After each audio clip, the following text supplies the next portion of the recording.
ሰላም ውድ የሰሌክት አካዳሚ ቤተሰቦች፣ ሰሌክት አካዳሚ የኦንላይን ትምህርትን በማስተማር ላይ ይገኛል። የፈለጉትን ትምህርት በፈለጉት ሰዓት እያስተማርን እንገኛለን። የምናስተምረውም በቴሌግራም፣ በዋትስአፕ፣ በኢሞ እንዲሁም በዙም እና በሌሎች የሚዲያ አማራጮች እያስተማርን እንገኛለን።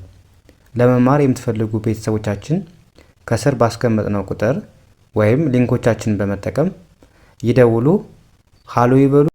እሺ በዛሬው ትምህርታችን ወይም ቪዲዮአችን ደግሞ ይዤላችሁ የመጣሁት ቀለል ያሉ የእንግሊዝኛ ንግግሮችን እንዴት በቀላል መንገድ መናገር የምንችልበትን ቪዲዮ ይዤላችሁ መጥቻለሁ ማለት ነው። ከእናንተ የሚጠበቀው ቪዲዮውን እስከ መጨረሻ ማየትና መከታተል ነው ማለት ነው። ኦኬ ወደ መጀመሪያው ስንሄድ እንግዲህ የዛሬው ክላሳችን የሚሆነው አጠር ያሉ እንግሊዝኛ ንግግሮችና በቀላሉ መንገድ እንዴት ማንበብና እንዴት መረዳት የምንችልበትን ቪዲዮ ይዤላችሁ መጥቻለሁ ማለት ነው። በቀላሉ አብረን እናያለን ማለት ነው። እሺ የመጀመሪያው አረፍተ ነገር ምን ይላል? ቴክ ኢት ኢዚ። ቴክ ኢት ኢዚ ምን ማለት ነው? ቀለል አድርገው ወይም ቀለል አድርጊው ማለት ነው። ቴክ ኢት ኢዚ። ቀጣዩ ምን ይላል? ዶንት ቢ ሌፍት ምን ማለት ነው? አታርፍድ። እዚህ ጋር ዶንት ቢ ሌፍት ሳይሆን ሌት ለማለት ነው። እችን ቲ አድርጋችሁ ኤ መጨመር ማለት ነው። ዶንት ቢ ሌት ምክንያቱ ይሄ ሌፍት ማለት ግራ እንደማለት ነው፣ ግን እዚህ ጋር ሌት እንደማለት ነው ማለት ነው። ሌት ማርፈድ እንደማለት ነው። ስለዚህ ዶንት ቢ ሌት ብላችሁ አስተካክሉት ማለት ነው። ስለዚህ ምን ማለት ነው? አታርፍድ ወይም አታርፍጂ ማለት ነው። ኦኬ ይሄኛውስ ምን ይላል? ዶንት ብሌም ሚ። ዶንት ብሌም ሚ ምን ማለት ነው? አትውቀሰኝ ወይም አትውቀሽኝ። ኦኬ ቀጣዩስ ምን ይላል? አይ ጎት ኤ ኒው ጆብ። አይ ጎት ኤ ኒው ጆብ ምንድን ነው? አዲስ ስራ አገኘሁ። ኦኬ ቀጣዩስ ምን ይላል? አይ ዶን ሪግሬት ኢት። አይ ዶን ሪግሬት ኢት ምን ማለት ነው? አልተጸጸትኩም። ኦኬ ቀጣይስ? ኬፕ ኤት ሴክሬት። ኬፕ ኤት ሴክሬት ምን ማለት ነው? ሚስጥር አድርገው ወይም ሚስጥር አድርጌው። ኦኬ ቀጣዩስ ምን ይላል? ዶንት ኤግዛጅሬት። ዶንት ኤግዛጅሬት ምን ማለት ነው? አታካብድ ወይም አታካብጅ ማለት ነው። ኦኬ ወደ ቀጣዩ እንሂድ። ምን ይላል? ታይም ኢዝ አፕ። ታይም ኢዝ አፕ ምን ማለት ነው? ሰዓት አልቋል። ኦኬ ቀጣዩስ ምን ይላል? ዶንት ፋይት። ዶንት ፋይት ምን ማለት ነው? አትጣላ ወይም አትጣይ። ኦኬ ቀጣዩስ ምን ይላል? ሚ ቱ እኔም። የሆነ ነገር በሆነ ሀሳብ እየተነጋገርን ሊሆን ይችላል። እኔም በዚህ ሀሳብ ተስማምቻለሁ ምናምን ለማለት ስንፈልግ ሚቱ እኔም እንደማለት ነው ማለት ነው የምንጠቀመው ይሄን ሚቱ ስንል እኔም። ኦኬ ቀጣዩስ ምን ይላል? አይ ሪግሬት ኢት። አይ ሪግሬት ኢት ማለት ነው ጸጽቶኛል። ኦኬ ቀጣዩስ ምን ይላል? ጀስት ኤት ምን ማለት ነው? አሁን በላሁ ማለት ነው። ጀስት ኤት ልክ እንደማለት ነው። ጀስት ኦኬ ወይም አሁን እንደማለት ነው። ኦኬ ቀጣዩስ? አይ ሄት ዩ አይ ሄት ዩ ምን ማለት ነው? እጠላሃለሁ ወይም እጠላሻለሁ። ኦኬ ወደ ቀጣዩና ወደ መጨረሻው ስንሄድ ምን ይላል? ዶንት ሲት ዶንት ሲት ምን ማለት ነው? አትቀመጥ ወይም አትቀመጭ ማለት ነው። ኦኬ እንደዚህ እያደረግን በቀላሉ እንግሊዘኛን በቀላል መንገድ መናገርና መጻፍ ማንበብ እንችላለን ማለት ነው። ኦኬ የዛሬው ትምህርታችን ይህን ይመስል ነበር። በሌላ ክላስ ከምንገናኝ መልካም ጊዜ ተመኘላችሁ። ሰናይ ጊዜ። የመጀመሪያው ምን ይላል? እንዴት ስናንብበው የሚለውን እናያለን። መጀመሪያ እንግዲህ እንደምታዩት የመጀመሪያው ኤን እንደ አ ማንበብ ነው።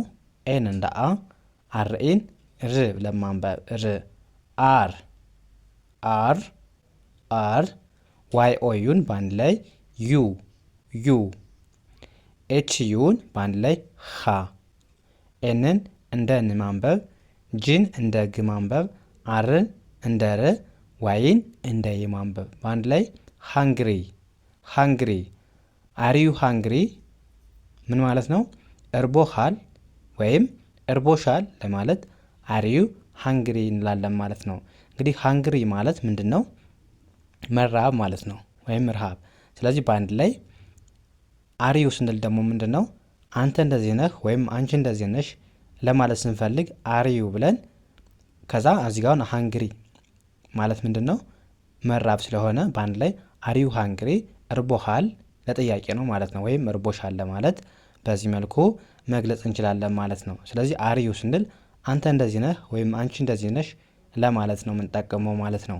ያ ይሄኛውስ እንዴት እናንብብ? አሁንም አር አር፣ ዋይ ኦዩን በአንድ ላይ አሁንም ዩ አር ዩ፣ ከዛ ኤን እንደምን ማንበብ? እንደ አ፣ ኤንን እንደ ን ማንበብ፣ ጂን እንደ ግ፣ አርን እንደ ር፣ ዋይን እንደ ይ ማንበብ አንግሪ። በአንድ ላይ አርዩ አንግሪ አርዩ አንግሪ ስንል ምንድን ነው?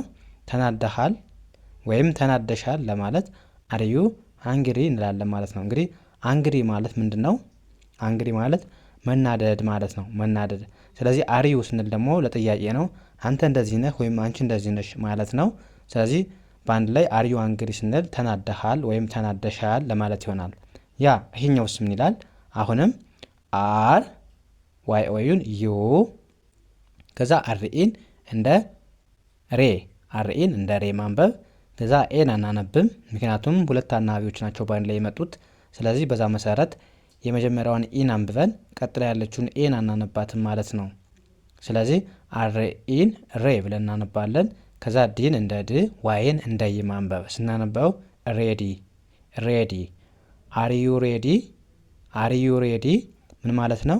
ተዘጋጅተሻል ወይም ተዘጋጅተሃል ለማለት አርዩ ሬዲ እንላለን ማለት ነው።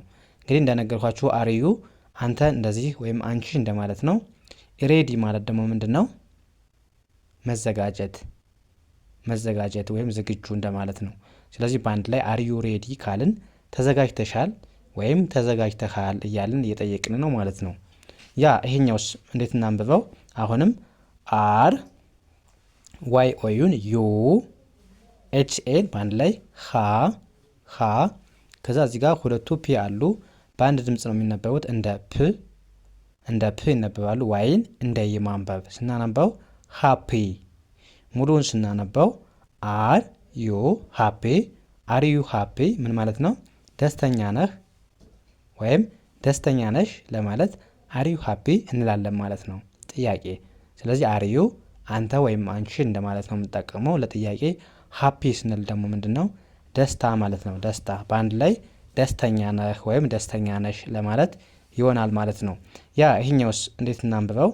አር ዋይ ኦዩን ዩ፣ ከዛ ሲኦን በአንድ ላይ ኮ፣ ሲኦን በአንድ ላይ ኮ ብለን ማንበብ፣ ኤንን ብቻዋን ያለች ስለዚህ ሳድስ ነች። ስለዚህ እንደምናነባታለን እንደ ን የሚል ድምፅ አላት። ኤፍዩን እንደ ፉ፣ ኤስኢን በአንድ ላይ ዝ ብለን ማንበብ፣ ዲን እንደ ድ ማንበብ ማለት ነው። ስናነባው ኮንፊውዝድ ኮንፊውዝድ። አር ዩ ኮንፊውዝድ አር ዩ ኮንፊውዝድ ምን ማለት ነው? ግራ ገባህ ወይም ተወዛገብሽ ወይም ተወዛገብክ ለማለት አር ዩ ኮንፊውዝድ እንላለን ማለት ነው። ያ ወደ ቀጣይ እንሂድ። አሁንም አር ዩ ኤፍን እንደ ፍ አርኢን በአንድ ላይ ሪ ብለን ማንበብ ስናነባው ፍሪ። አር ዩ ፍሪ። አር ዩ ፍሪ ምን ማለት ነው? ነፃ ነህ ወይም ነፃ ነሽ ከስራ ማለት ነው። ያ ይሄስ ምን ይላል? አር ዩ ከዛ ቢዩን እንደ ቡ አይደለም የምናነበው እንደ ቢ ብለን እናነባታለን። ኤስ ዝ የሚል ድምፅ አላት። ዋይን እንደ ይ ማንበብ ማለት ነው። ስናነበው ቢዚ ቢዚ። አሪዩ ቢዚ። አሪዩ ቢዚ ምን ማለት ነው? ስራ ላይ ነሽ ወይም ስራ ላይ ነህ ለማለት አሪዩ ቢዚ እንዳለን ማለት ነው። ያ ወደ ቀጣዩ እንሂድ። አይ ከዛ ዳብሊው አይን እንደምን ማንበብ እንደ ዊ እንደ ዊ ሁለቱንም ኤል በአንድ ድምፅ ል ብለን ማንበብ ዊል አይ ዊል። ቢኢን ቢ ብለን ማንበብ አይ ዊል ቢ። አይ ዊል ቢ ስንል አሁን ለምንድን ነው? ለወደፊት እንደዚህ እሆናለሁ። አሁን ለምሳሌ ምን ማለት ነው ትርጉሙ? እሆናለሁ ማለት ነው። እንግዲህ የምንሆነውን ነገር እንደዚህ ማድረግ እፈልጋለሁ ሊሆን ይችላል። ወደፊት የምናደርገውን ነገር ለመግለጽ ምን ብለን መግለጽ እንችላለን ማለት ነው? አይ ዊል ቢ። ለወደፊት እንደዚህ አደርጋለሁ ወይም እሆናለሁ ብለን ስንገልጽ አይ ዊል ቢ እንላለን ማለት ነው። ያ ይሄኛውስ ምን ይላል? አይን እንደ አይ ማንበብ፣ ኤችኤን ሀ ብለን ማንበብ፣ ቪኢን እንደ ቭ ማንበብ ማለት ነው። አይ ሀብ። አይ ሀብ ስንል ደግሞ እንግዲህ ምን ማለታችን ነው? አለኝ ማለት ነው። ሀብ ማለት ኦልሬዲ አለን አለኝ ለማለት ነው የምንጠቀመው። ስለዚህ አይ ሀብ ካልን አለኝ እያልን ነው። ከዛ ይሄኛው እንዴት እናንብበው? ኤች አይን እንደ አይ፣ ኤችኤን እንደ ሀ፣ ዲን እንደ ድ ማንበብ። አይ ሀድ። አይ ሀድ ምን ማለት ነው? ነበረኝ ነበረኝ ማለት ነው። እንግዲህ እዚህ የሀብ ካልን አለኝ ወይም አለን ብለን ነበር። ሀድ ካልን ደግሞ ምንድን ነው? ነበረኝ አልፏል ኦልሬዲ አሁን ላይ ኖረን እንችላል ማለት ነው። ነበረኝ እያልን ነው። ስለዚህ አይ ሀድ ነበረኝ ማለት ነው። ያ እዚህ ጋር አይ አም ለማለት ነው። እዚህ ጋር አይ አም ብላችሁ አንብቡት። አም ኤስን እንደ ስ ማንበብ፣ ኤምኤን ማ ብለን ማንበብ፣ አርን እንደ ር ማንበብ፣ ቲን እንደ ት ማንበብ። ስናነበው ስማርት አም ስማርት። አም ስማርት ማለት ነው ጎበዝ ነኝ ጎበዝ ነኝ ወይም ፈጣን ነኝ ለማለት አም ስማርት እንላለን ማለት ነው። ያ ይህስ ምን ይላል? አሁንም አም ብላችሁ አንብቡት ወይም አይ አም። አም ኤስኤን ሳ ብለን ማንበብ፣ ዲን እንደምን ማንበብ እንደ ድ። ሳድ አም ሳድ። አም ሳድ ምን ማለት ነው? አዝኛለሁ ማለት ነው። አዝኛለሁ። ያ ይህስ እንዴት ይላል? እትስ ወይም ኢትዝ ብላችሁ ማንበብ ትችላላችሁ። እትዝ ጂኦን በአንድ ላይ እንደ ጉ ብለን ማንበብ፣ ሁለቱንም ኦ በአንድ ድምፅ ማለት ነው። ኦ የሚል ድምፅ አላቸው። ስለዚህ ጂ ኦን በአንድ ላይ ጉ፣ ዲን እንደ ድ ማንበብ ጉድ። ኢትዝ ጉድ። ኢትዝ ጉድ ምን ማለት ነው? ጥሩ ነው ጥሩ ነው ማለት ነው። ያ ወደ መጨረሻው ስንሄድ ምን ይላል? ኤች ኢን እንደምናንበበው ሂ ሂ፣ አይኤስን ኢዝ፣ ኬ አይን ካይ ካይ፣ አይን አይ ብለን ማንበብ ማለት ነው። ካይ ኤንን ን ብለን ማንበብ፣ ዲን እንደ ድ ማንበብ ካይንድ ካይንድ። ሂዝ ካይንድ ሂዝ ካይንድ ምን ማለት ነው? ደግ ነው እሱ ደግ ነው ለማለት ሂዝ ካይንድ እንላለን። ካይንድ ማለት ደግ እንደማለት ነው። ያ ሂዝ ካይንድ ስንል ደግ ነው እያልን ነው ማለት ነው። ያ በዚህ መሰረት እንደዚህ ብታጠኑ አሪፍ ለውጥ ታገኛላችሁ ማለት ነው። ስለዚህ ዛሬ ምን አየን? ቆንጆ እና በጣም ሁልጊዜ የምንጠቀማቸውን የእንግሊዝኛ ንግግሮች እንዴት በቀላል መንገድ መግለጽ እንደምንችል ያየ ነው ማለት ነው። ስለዚህ ከእናንተ የሚጠበቀው ሳትሰለቹ ቪዲዮውን እስከ መጨረሻው ማየት እና መከታተል ነው ማለት ነው። ያ የዛሬው ክላሳችን እዚህ ጋር እናብቃ። ቀጣይ በሌላ ትምህርት እስከምንገናኝ መልካም ጊዜ ተመኘሁላችሁ። ሰናይ ጊዜ